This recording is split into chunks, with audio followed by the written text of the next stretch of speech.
Eu fui jornalista durante 25 anos. Trabalhou em vários veículos, Trabalhei em veículos vários grandes, veículos.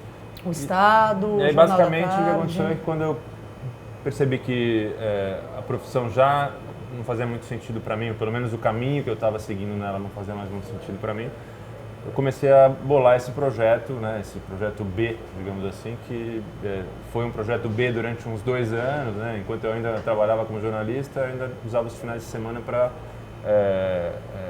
levantar essa história, né, de alguma forma, né, estruturar essa história. E aí, quando eu vi que a coisa estava já mais ou menos tomando um formato que eu achava que seria desejável, daí eu pedi demissão e abri um sebo. Então, esse sou eu, assim. Pelo menos no momento, esse sou eu. Você se identifica fortemente com a coisa do sebo nesse momento profissional da tua vida?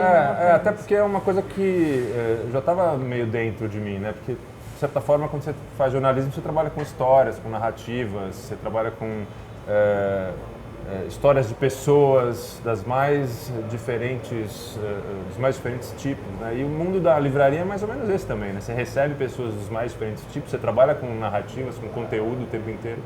Então não é que eu abri um açougue ou abri uma loja de parafusos, né? Eu abri algo que também já estava um pouco conectado com aquilo que eu fazia antes.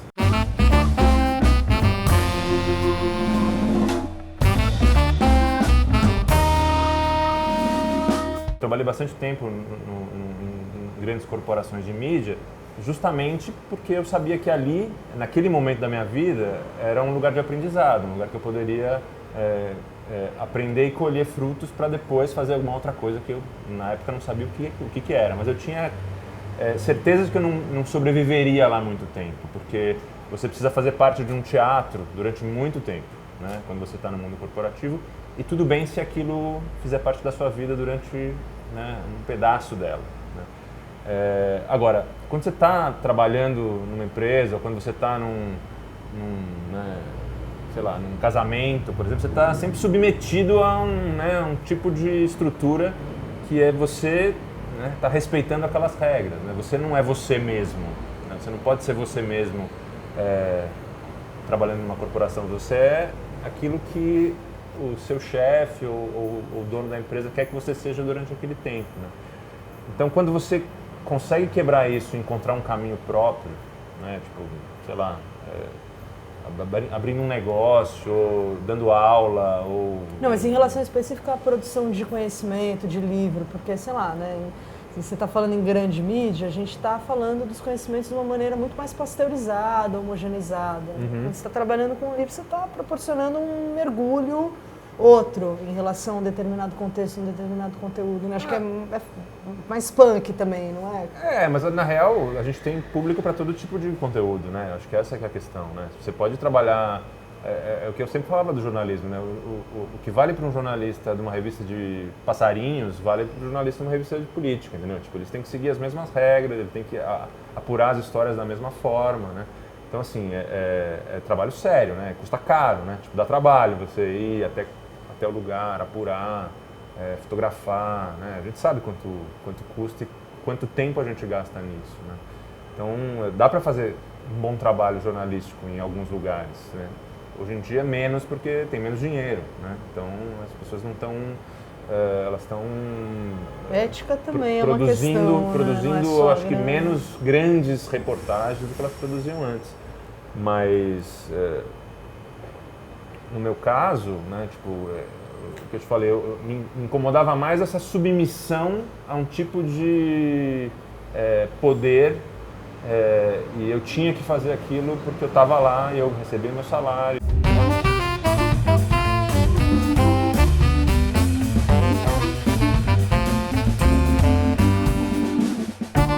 Os livros que estão no meu sebo, né, nas prateleiras do sebo, naquele espaço de 18 metros quadrados, eles estão lá não só por uma decisão comercial, eles estão por uma decisão editorial, né? Então, assim, eu não tenho um espaço muito gigante para ter qualquer tipo de livro. Então, eu fico escolhendo os livros que eu coloco lá. Então, se você vai lá atrás de um presente... Um Sidney Sheldon, assim, você não vai achar. Não vai rolar. Né? Agora, o lance, assim, acho que o cliente que mais sai feliz de lá é o cara que vai sem saber o que quer, atrás de um presente para uma pessoa que também ele não sabe muito bem o que ela gosta, né? Então ele vai e começa a escanear as prateleiras, ele sempre acha uma coisa interessante, porque eu garimpo bem, né? Modéstia à parte, eu vou atrás de acervos que eu acho que tem a ver comigo. E tem o mundo do cara que vai na livraria atrás de, sei lá o quê, de descobrir, uma coisa que eu fazia quando eu era adolescente. Eu ia em loja de disco e loja de livro. Xeretar mesmo. Né? E aí conversava com o dono, e aí chegava um cara lá que era o nerd do disco, falou, pô, você comprou o último disco do Rush, ou do Black Sabbath, não sei o quê. Começava, quem que é Black Sabbath? Aí você começava a aprender as coisas, né? Então isso... Conversar. Isso é uma coisa que a livraria de bairro, e a loja de disco de bairro, ela preserva, né?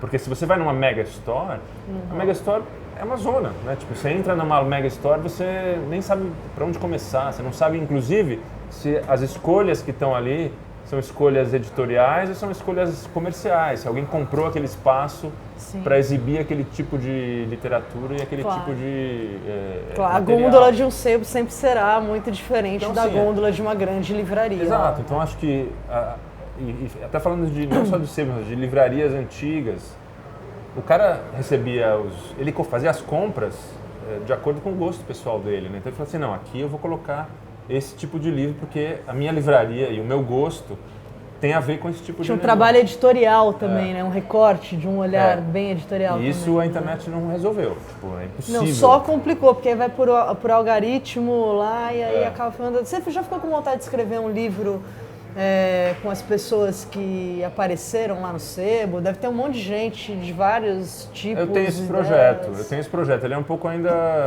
né, tipo, nebuloso, porque ainda não consegui formatar, né, se são histórias das pessoas ou se são histórias dos livros que as pessoas me vendem. Eu não sei ainda direito o que vai acontecer, mas tem muita história, né? Mas tipo, um mix com essa vivência aí. Porque chega todo mundo, né? Quando você abre... Isso é uma coisa que me surpreendeu, porque eu nunca tinha tido um comércio, né? Eu nunca abri uma porta assim na rua. E quando você abre uma porta, você recebe qualquer tipo de pessoa, né? Tipo, morador de rua, bêbado, professor, tudo. Tipo, aparece de tudo na livraria, numa loja, né? E a livraria tem uma coisa que eu acho muito peculiar, assim.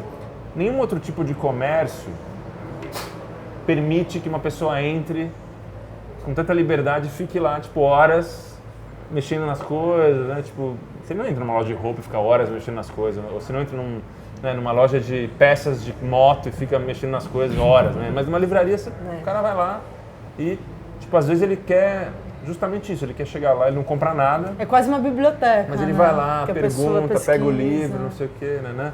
Então, eu tenho um caso de um cara que sempre vai lá e reserva um livro. Né? Tipo, para comprar depois quando ele tiver com grana. Só que ele nunca volta. Ele volta depois e aí ele já não fala mais nada sobre o livro que ele reservou anteriormente e reserva outro, entendeu? Então tem essa relação comigo, né? Ele vai lá e tá sempre visitando, ele curte essa relação da livraria, do livreiro, mas ele não tem grana para comprar o livro, né? Então ele simplesmente reserva, mas nunca compra.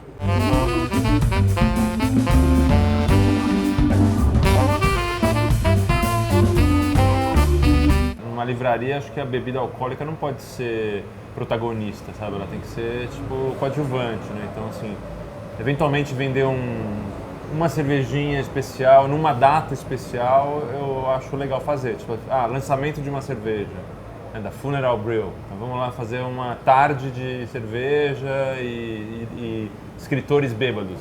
Acho legal. Mas ter isso no cardápio do dia a dia, eu acho que não combina muito assim, com um livro, né? Porque daí o cara bebe, já fica derrubando a cerveja no livro, sabe? Já fica abraçando o outro. Tem toda uma vez eu vendi numa balada livros assim e foi tenso, porque as pessoas começam a beber demais, né?